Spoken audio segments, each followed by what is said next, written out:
Presente, ¿verdad? Donde se convoca pues a los municipios, ¿verdad? Campesinos, ¿verdad? A todos los comités, ¿verdad? Platíquenos sobre esta reunión.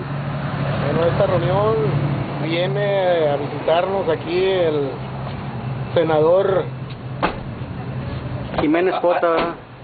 Líder nacional de la CNC, en el cual viene aquí también pues a varios elementos de la CNC en todos los municipios, de los 7 municipios que conforman el 6º distrito electoral. Hoy nos tocaba venir a nosotros, aquí venimos del municipio de San Ignacio, a estar presentes en esta reunión en apoyo a Germán Escobar. Rigoberto Bernal Así es. el dirigente cenecista de San Ignacio. Información en Rosario, Sinaloa.